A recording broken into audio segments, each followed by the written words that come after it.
L'aube d'un soleil greffé, un bien étrange intitulé d'exposition, se rend dans l'une de nos galeries parisiennes préférées, la Galerie Boris. Préférée pourquoi ? Bien déjà pour l'accueil de Boris en personne, jeune galeriste qui a eu le talent et l'audace de créer la première galerie de France consacrée aux artistes des Balkans, avant même que cela ne devienne la tendance lors de la dernière édition de la FIAC. Préférée aussi pour ses choix artistiques de jeunes artistes contemporains montants dont les œuvres ne ressemblent tout simplement à aucune autre. Un pari rare aujourd'hui qui demande d'avoir un vrai parti pris et un œil pour véritablement dénicher les grands noms de demain. Et c'est le cas ici. Vous allez rencontrer, sans doute pour la première fois, les œuvres de l'artiste serbe Damian Kovačević. Alors ici, on se retrouve dans une galerie transformée en chapelle moderne, entourée d'icônes d'un genre nouveau, troublantes, des images qui pourraient rappeler l'art médiéval chrétien, remarquablement remis au goût du jour par ce génie de la peinture. On est ici à la croisée des chemins, entre un art religieux presque mystique,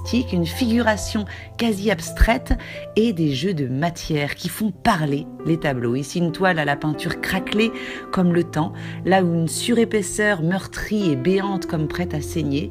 Au début, ces toiles semblent ne rien représenter, mais quand on s'approche, elles nous livrent un monde spirituel qui ne demande qu'à s'exprimer, mais nous imposera de faire le premier pas. Commencer par lire les intitulés des œuvres qui nous mettent sur la piste d'une imagerie spirituelle, le portrait d'un martyr ou la descente aux enfers, en passant évidemment par la lumière.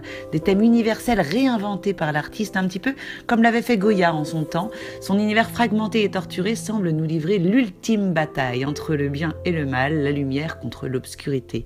Le spirituel est partout, dans une branche d'arbre ou dans un hippocampe qui se recouvre d'or ou de nacre, comme un rayon de soleil rescapé des ténèbres. Un voyage à travers les couches de peinture, comme si l'on plongeait dans les profondeurs de l'âme. Des toiles qui, telles des fresques, nous interrogent sur notre humanité et nous invitent à en sonder les mystères sans jamais imposer de réponse. Car on le rappelle, ce qui compte, ce n'est pas tant l'objectif que le cheminement qui nous y amène.